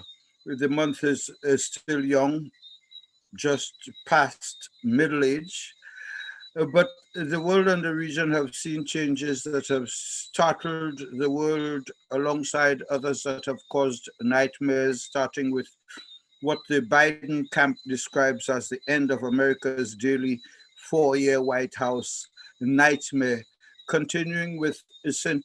Vincent and the Grenadines, a small multi-island Caribbean nation scoring a world record as the smallest nation in the world to hold the presidency of the United Nations Security Council, and a CARICOM leader becoming the world's most re-elected prime minister in the 21st century. But the reparations quest has already got a multiple boost on the world stage this month, with reparations placed on the agenda of the United Nations Security Council by none other than the chairman of the CARICOM Reparations Commission, Professor Sir Hilary Beckles, the vice chancellor, of the University of the West Indies. And then came the second edition of a special Tempo Networks online TV broadcast featuring two top representatives of the CARICOM Reparations Commission, Professor Vereen Shepherd, and the chair of the Antigua and Barbuda Reparations Support Committee, Mr. Dobrin Omad. This past week has also seen several webinars on reparations and Black Lives Matter events online, but the biggest monumental and symbolic of them all was the statue of Admiral Lord Horatio Nelson taking its last ride with all of its last rites, drummers beating and singers chanting its last post, reduced from a monument to an artifact on its way to a Bridgetown museum. I just enjoyed watching that on UWTV. Yesterday, November 18th, the Dominica National Reparations Committee hosted an online discussion on a historic battle in Haiti of much relevance and significance to the reparations movement today. And today, November 19, we have something like what the prepaid cell phone users across the region love most, a double bubble. Why? Because this evening's lecture and discussion on Caribbean First Peoples Matters is also taking place on the occasion of the Garifuna National Day, as we heard earlier, and is also observed by 800,000 Garifuna people along the shorelines between Belize, Guatemala, Honduras, and Nicaragua, where Hurricane Iota yesterday dumped the heaviest hurricane rains in the country's entire history. And we need to brace ourselves for the bad news about damage and deaths, rescue, and recovery. But the historicity of tonight's event is in the fact that, like the second regional virtual schools reparations lecture on October 29th, we will be hearing the responses tonight to Ambassador Suma's presentation from representatives of two strong First People leaders, the president of the Garifuna Nation in Central America and Dominica's Minister of Kalinago Affairs. And again, it will be the first time many viewers will be seeing and hearing from genuine First People, the 2020 representatives of people we thought to be, or who we were taught to be, Caribs and Arawaks, Bush Negroes, Black Caribs, and Amerindians, etc. And all of those are the names used by Europeans to rob and rub off their histories and erase their civilizations, giving rise to the struggle by their people today to have the recognition that they deserve, not only recognition of their history, but also of the fact that they are not only the equal citizens in every country that they exist, but more so because they were in fact our first people. So the virtual regional school series, which continue next week, a week from today on November 26th, with its third lecture to more schools across the region, will continue our memorable November. But for now, let's continue delivering hopefully even more memorable memories during the discussion that will start with the discussions from now. But before we present them, we remind viewers that you can submit your questions and comments by email to our live chat room, which will be shared for responses during the question and answer session. Our discussants, like you know, and who have been introduced before, are the President Egbert Hihinyo, and of course, in his other life alongside that of the Garifuna president, he is also an academic straddling the halls of universities in the United States, as he himself indicated earlier. Also, Honorable Kozia Frederick, who you heard from earlier, and most of you would have been pleasantly surprised to know that he was the first University of the West Indies first people graduate from the specially designed Sir Arthur Lewis Indigenous Scholarship, which was produced by the man you're about to hear and see. And also Miss Carla Astafan. She has a distinct love for history, one of the first to benefit from the University of the West Indies and the University of Glasgow online scholarship courses resulting from the historic $20 million atonement agreement negotiated by Sir Hilary Beckles on behalf of the CARICOM Reparations Commission and the University of the West Indies with the University of Glasgow 2 years ago. So these are our discussants. Also online with us is Mr. Laura Jomo Jean-Pierre, who was to have participated in the school's lecture on the 29th of October, which addressed many of the issues this evening. And of course, at some point, we will invite him to participate. But let us start off in the order that they have been introduced. And we will start off with Minister Kozia Frederick. Your responses and reactions to spur our conversation following the presentation by Ambassador Suma. Minister Frederick. Thank you very much, Comrade. Thank you very much for the opportunity to share. And I want to thank Dr. Suma for this wonderful addition to the conversation started in the previous lecture, and to sort of add to or to sort of expand on three I think important points that she raised. One, that sort of the development of indigenous people should be something led by themselves. One, an important point also, and even on today as Men's Day, International Men's Day.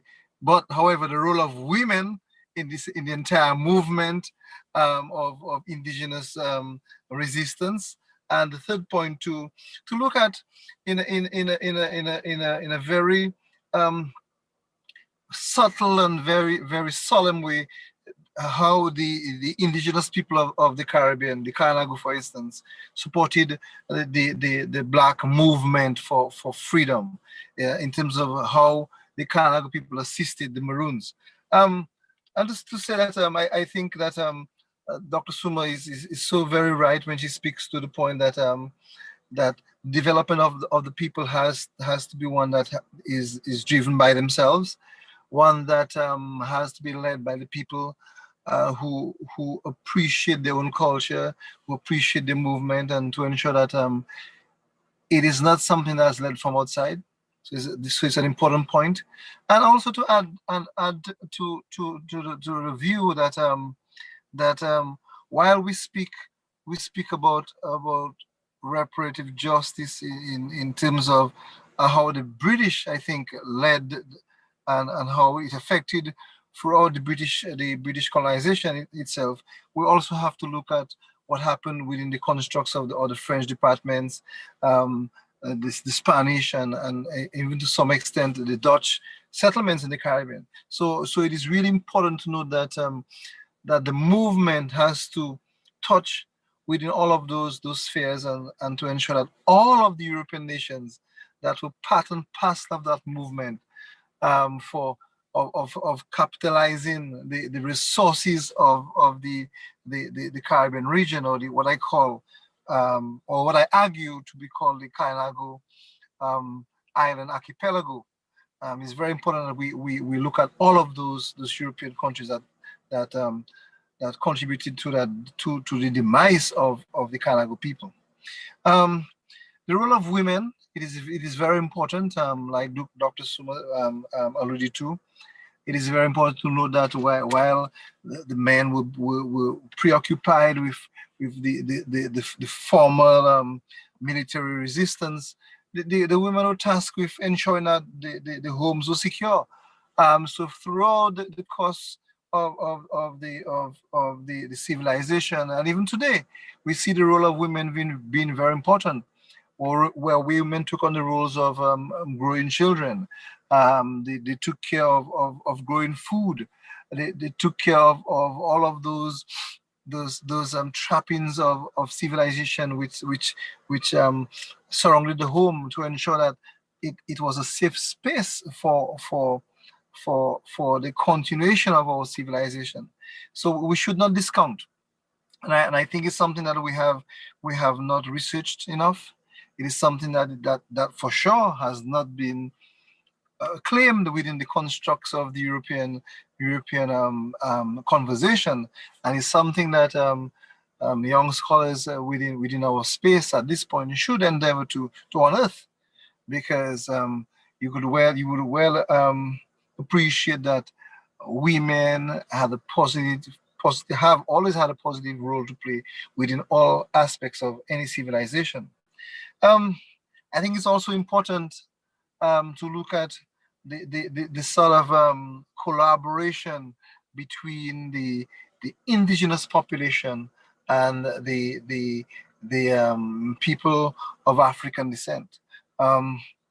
It's a wonderful conversation, that, and one that we have to sort of continue to develop on, and we have to ensure that the Caribbean or the archipelago citizenry understands that in the resistance against the European invaders, there was a collaboration between the Kainago people and people of African descent. The Kainago people living in that space for a couple thousands of years would have understood the dynamics of the terrain, understood the seashores, understood the herbal medicines, they understood the wildlife, and all of this contributed significantly toward the resistance by the African brothers who fought against that very outrageous capitalist movement to extract resources out of our space, and to enrich the European mainland itself. So it is very important that we understand this, and I also want to say for the record that we have to ensure that the conversation continues, that reparations, and even if it doesn't happen in our lifetime, reparations is that movement to ensure, one, that the people who forced a system on an existing civilization should own up to that system, should apologize for it, and after apologizing for it, should ensure that aspects of the heritage that was suppressed within that construct should be again highlighted and given some prominence. And herein comes the development plan for the Kainago people, for instance, and also to look at all of the smaller sectors within that society that was affected, the women, the children, possibly people with disabilities, etc. All of these things which are so very crucial to present day society, and also to allow for a reinvestigation of the wonderful collaboration between people of African descent, people of indigenous heritage, and also we must not forget that within all of this construct, there was also brothers of European descent who also assisted. So it is important that we also draw the attention to it and not and discount those collaborations along those lines. And I have argued many times that that sort of collaboration is what enables us to be a proper quote unquote a proper regional citizen, when we can appreciate the importance and the influence of all of those people who were part and parcel of growing nations, by ensuring that the heritage is restored and also ensuring that justice prevails.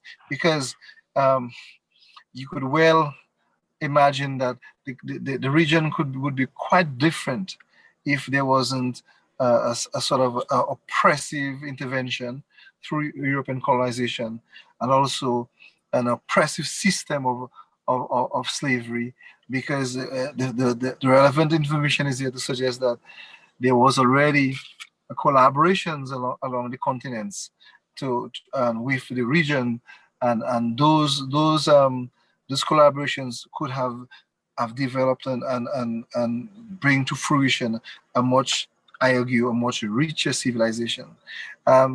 So I just want to tell the listening public that it is important that we understand the movement for reparations. It cannot be separated from genocide of indigenous people, but we must also understand it is our roles and our responsibilities as Caribbean citizens to continue that movement. And within the space which I serve as a parliamentarian, as a minister of government, the people are very much onto this movement and appreciate the help and support from brothers around the region to ensure that it remains relevant, and that we could continue toward the end to have justice served. Thank you. Thank you so very much, Minister Kozia Frederick, the Minister for Kalinago Upliftment, and as always, he has properly represented not just the cause of his people, but several times highlighted the fact that there has been that level, or there was that level of collaboration between Kalinagos and the Garifunas as part of the early resistance to the European invasion. Folks, we are into the final minutes of this evening's session, so we need to proceed, bearing in mind that we only have up to 9 o'clock and it's 8:42 by my clock. So that being said, let me move straight over to our next discussant, President of the Garifuna Nation, Brother Egbert Hihinyu.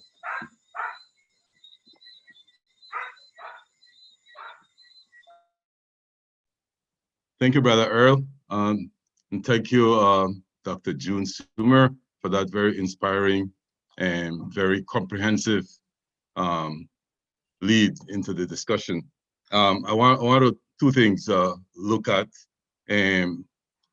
for perhaps a future discussion and also for collaboration. The United Nations has identified,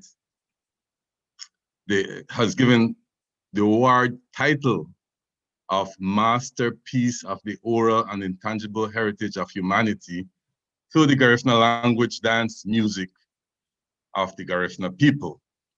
The terminologies are, to me, are an opportunity, I guess. The idea of using intangibles as a way to recognition, perhaps, is inviting. But my question is, what will make the intangible exist into the future? I think it will be based on the tangibles.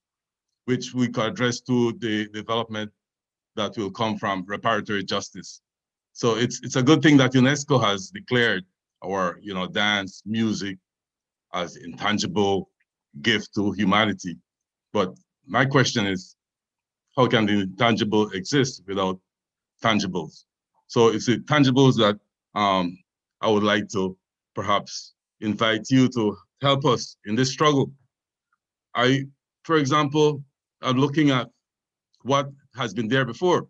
Dr. Summer stated that there's this myth that I read when I was younger that we were, cannibals. Where did that come from?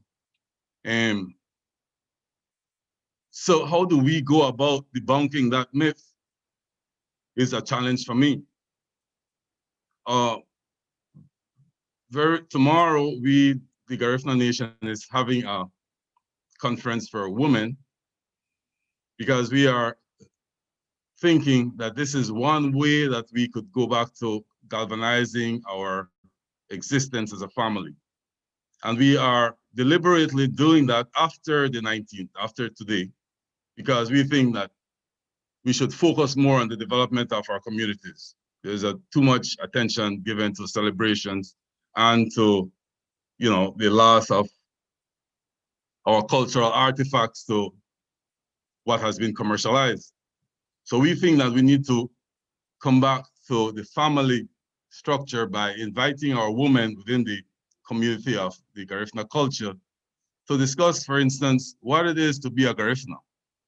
And we are somewhat preambling this discussion by saying that the women are the backbone of our culture and that we should give some recognition to that very nature of our culture.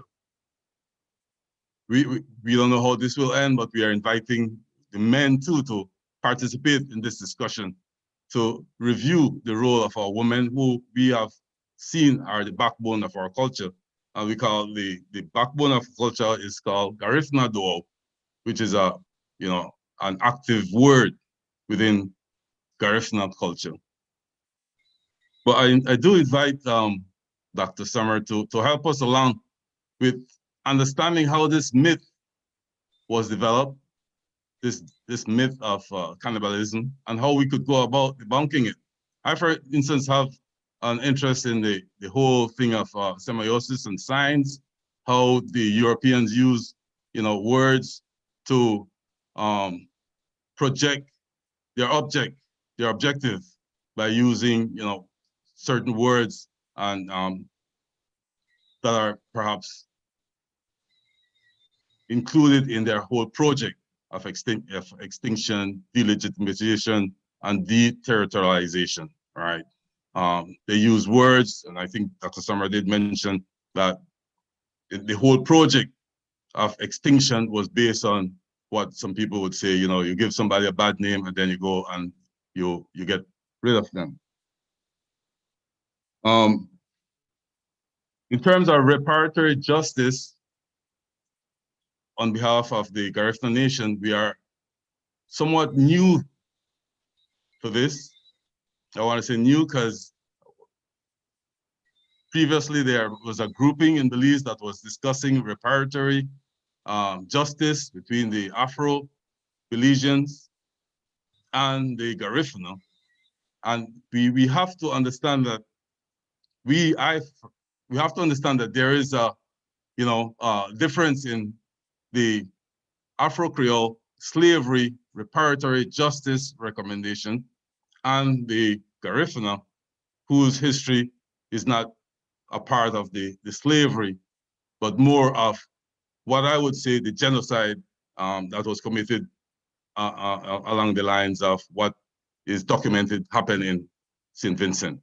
It's two different trajectories, and I think those things need to be worked out because I think they both align with the anti-colonial deterritorialization project.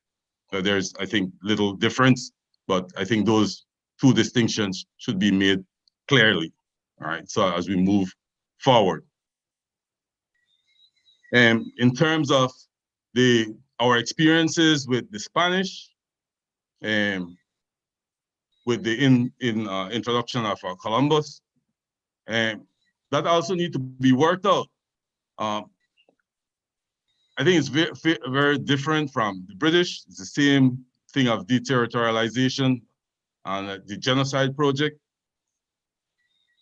But these items, these itemized parts of our history are not very clear to our Belizean population. And I say this because it's a challenge working in the institutions in Belize and the Spanish colonies of Spanish Honduras, Guatemala, and Nicaragua. It does not exist. So we need to be very clear as we go about explaining to our people what the reparatory justice project involves. So I want to leave it there and invite you to join our Garifuna Women's Conference tomorrow and Saturday as we discuss how we move forward, how we develop our own Garifuna nation as a movement, rather than to have celebratory committees, dance committees. We want to move in a different direction to join you in this reparatory justice movement.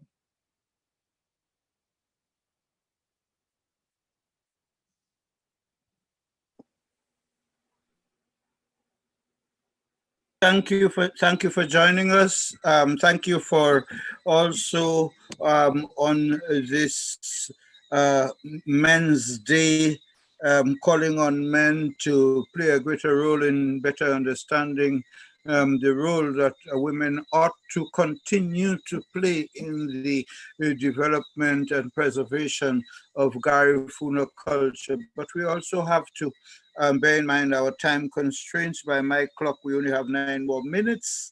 So let us quickly, we do not have many questions, but before we do go to our question and answer, let's go to our final discussant, Ms. Carla Astafan, the chair of the St. Kitts and Nevis National Reparations Committee. Carla, the floor is yours. Let's take this opportunity to thank Dr. Suma on her riveting delivery.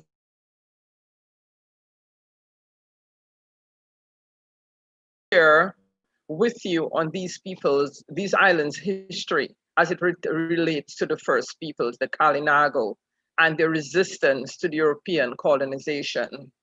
As you're aware, St. Kitts and Nevis, which were named Liamiga and Wali by the Kalinago people, and St. Kitts in particular, Liamiga, was the first island in the Caribbean to be called British and also by the French. And so we know that they were met by Kalinago Tegraman. Tegraman would become very, although he welcomed them, he started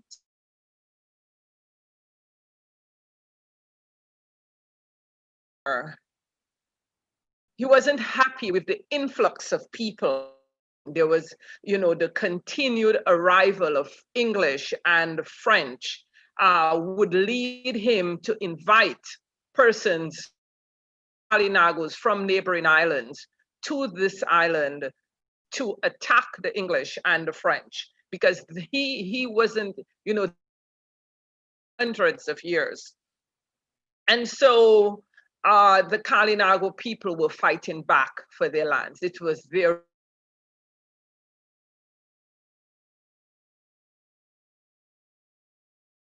Desnam book would hear of this this planned attack. The story goes that he heard so from a woman named Barbie, who was an indigenous woman. Suma, for talking of the Kalinago women as they were a part of the resistance. So I do story that has been dished out over the years. Our visitors to the island keep hearing about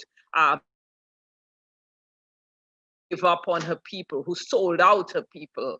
And so we do not subscribe to that.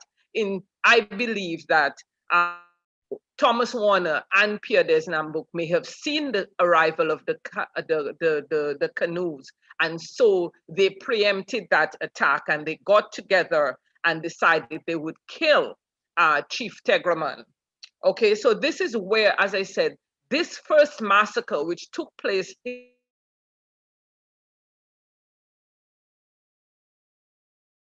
the Kalinago people in about, this happened in 1620.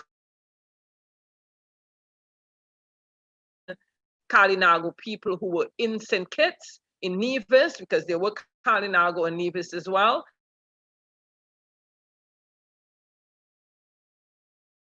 Because of time, I've totally cut short my presentation today, but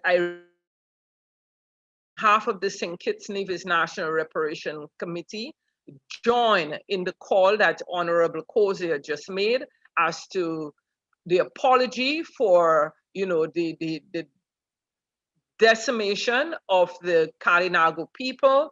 We also, to the St. Kitts and Nevis government, for a place of memory. We know that back in the year 2000, indigenous people from throughout the region actually came to St. Kitts and held a special ceremony at the place that we call Bloody Point and Bloody River, because that is where that is said that the river there ran red for how many days? For 3 days. Over 2,000 slaughtered by the Europeans. And so there is a need. We join the CARICOM Reparations Committee, indigenous people. We ask our own government here in St. Kitts and Nevis to point a standing memorial to what was done, to the decimation of a whole people here in St. Kitts and Nevis. Okay, so on that note, we would like to honor the memory of the Kalinago people who were once here on St. Christopher and Nevis, Wali, and thank you. Thank you very much, Ms. Astefan, and thank you to our other discussants for offering their perspective on the topic for this evening. Now, the time is creeping up on us, but I would now like to introduce Raisa Joseph as she takes some questions and comments from our social media pages. Raisa? Good evening, viewers, and welcome. Thank you, Ms. Riz Bryan.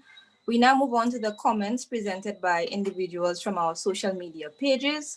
And this first comment comes from Margarita McFarlane, who said, I studied history at the CXC level, and it warms my heart to see that our history is not forgotten. We also have comments from Monsignor Patrick Anthony of the Folk Research Center, who says, good lecture, Dr. Suma. We must now let the indigenous people speak rather than speak on their behalf. We also have a comment from Tanita Filio Rogers, who says this was a very informative and well done lecture, Dr. Suma. Our first question comes from Facebook, and the question is, it comes from YouTube, and the question is from Talking History JA. Do Teno, Kalinago, Garifuna, and Maya children ever complain of discrimination at school by children outside of their ethnic group? And we also have a second question. Have the leaders of this region caught and understood the value of the reparatory efforts? Wouldn't these remarks retard or defeat these efforts when a prime minister makes a comment, colonialism had a conscience? And this question comes from Victor Eugene. So I'm not sure if you want me to repeat. No, I'm all right. I am not sure I can answer the question with regard to the schools and discrimination in the schools. I have to say it's a long time since I have been in the classroom, but I would not dismiss it. I would not dismiss it, but I would have to say that a lot of indigenous people go to school together because they live in separate communities. I think a lot of the discrimination comes when they encounter the rest of the world and other races. And as we have seen, racism is very much alive. Maybe it has been dormant, but it's very much alive. I understood it. I understood it when I was growing up as a child in St. Lucia. So I understand the question. With regard to governments, I have to say that I was at the meeting when governments agreed that reparations would be a major part of their agenda, and they would set up a committee with the vice chancellor as the head, and the national and the various national committees like the one in St. Lucia. They were established. Some countries still have not established reparations committees. To be honest with you, personally, I think that they need to hasten. It is overtaking them. The whole issue of race and the discussion of reparations and reparatory justice is taking the world by storm. Yet again, the Caribbean has put it on the agenda, and we are moving it along. And so I think that our Caribbean leaders, no matter who they are and whatever their backgrounds may be, I cannot say that I heard the statement myself, but they need to put more effort into these committees. A lot of them have not given these committees any kind of finance or support. So I don't know if they expect them to work on their own. You cannot have a national and a regional commitment and put no resources behind it. So I would like to appeal to all governments, and governments have changed in the region, but policies like that should not change. When I was at the ACS, we had it on the agenda also for the Greater Caribbean, so we must not let it drop off that agenda also. But I think that to a certain extent, we have some leaders who try to appease people globally. And so there are statements that they will not make nationally or regionally. But we have to stop being afraid. We have to have the difficult conversations that we need to have, and it's about time for them to start. Thank you. Thank you, Ambassador Suma. Two final questions. The first of which pertains to your comment on the need for a greater solidarity among trade unions and other organizations in helping push the reparative justice movement. What do you think are the barriers in terms of finding common ground among these groups who appear not to understand that they share similar struggles? That's one. And two, do you believe that the absence of mandatory history and a comprehensive history program in terms of indigenous peoples at primary and secondary school levels is contributing to this level of indifference and misunderstanding of where we are at as a region and the need to push for the rights of Caribbean indigenous peoples and Caribbean peoples as a whole? With regard to the first question, I don't think that we have done enough to take reparations to the people. I think that we need to have a more active campaign with regard to getting the discussions in the community. We cannot keep reparations within academia only. We need to have an understanding. People, and it's the same thing for history. We teach it as if it's a subject and as if it's something in the past, as if it is not something that is living, that it does not affect us today. We have to change our approach to first the institutions that we want to form partnerships with, as well as with communities. I'm trying to answer both questions, knowing that we are running out of time. I think that we cannot remove history from the school. History is not a subject. History is a way of life. How can we remove it from the schools? Those people who are saying that they were not taught history should approach the education system again, because they have prevented them from engaging with themselves as people. And so I think that I think that we have to reintroduce it. I think in Trinidad and Tobago, it is now mandatory. And we have to take that approach in all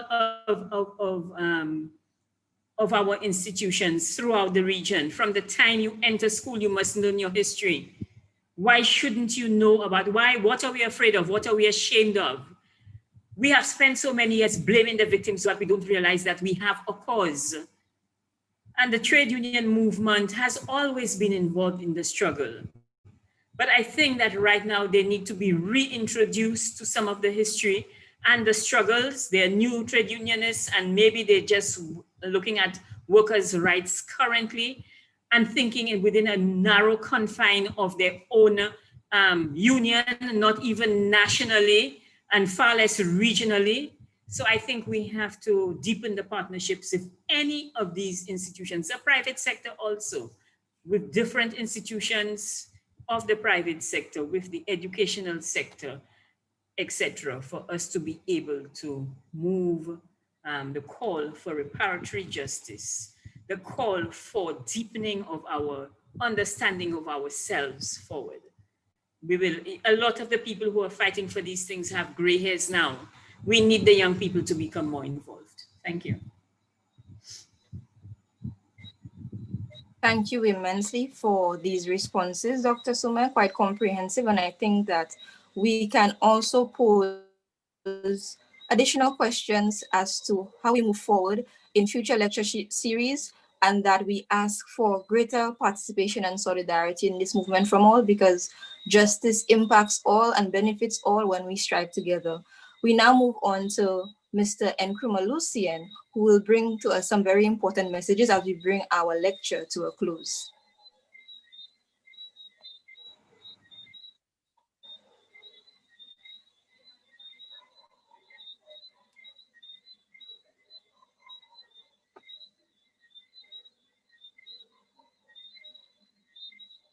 While we wait for Nkrumah to show us his video, because we can't see him on screen. Thank you, Raisa. Raisa, it seems like he may have had some technical issues. So I think that in light of the time, we can now move on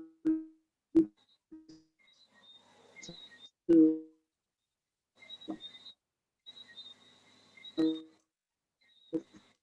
of that. Thank you so much. It is often said that ingratitude is worse than witchcraft. And today's lecture, the production, the presentation could not have been the excellent presentation that we had today, would not be possible without the following individuals, which we would like to extend our profound gratitude to. And first and foremost, we extend our gratitude to Ambassador, Her Excellency Dr. June Suma, for what was a profound, insightful, and far-reaching lecture. We wish to extend our gratitude as well to the acting head of the UE Open Campus, Mrs. Leslie Crane Mitchell, and her staff as well.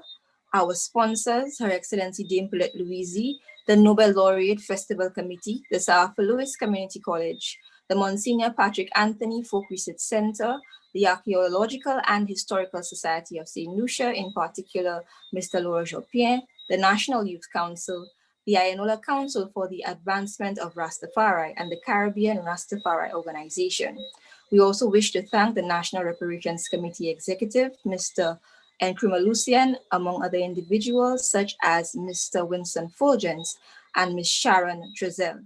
We wish to thank as well the Ministry of Education in St. Lucia, and of course our regional partners who have joined us today, our CARICOM Secretariat, the CARICOM Reparations Commissions, UETV Global, UE Open Campuses, and our technical team and supporters. And of course, we thank all our discussants, our participants, and you viewers for tuning in, because this is not just about us as a commission, but you as a Caribbean society being part of this important movement for reparative justice. I want to thank all of you for viewing, and we now move on to Sigutani as she brings our program to a close. Thank you very much, Raisa. We thank all our regional participants, that is presenters from Belize, Dominica, St. Kitts and Nevis, Grenada, the CARICOM Reparations Commission, the CARICOM Secretariat, the Office of the Vice Chancellor of the UE, the UE Center for Reparations Research, St. Lucia, the UE Open Marketing Team spread, of course, throughout the region, the UE TV marketing units across CARICOM, the CRC commissioners, the social media helpers that share the information about the lecture far and wide, the radio and television stations in various territories who are behind the scenes, and without them, none of these lectures would be possible. We look forward to joining you again next week, November 26th at 10 a.m. for the third hour series of lectures coordinated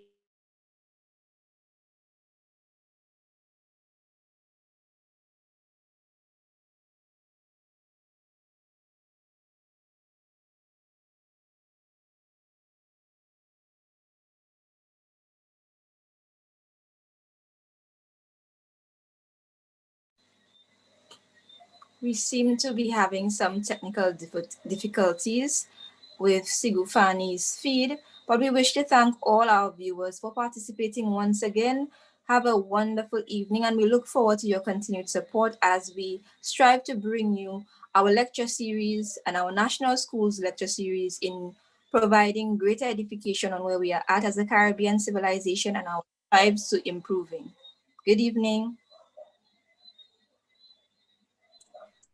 Thank you, everyone. Good night.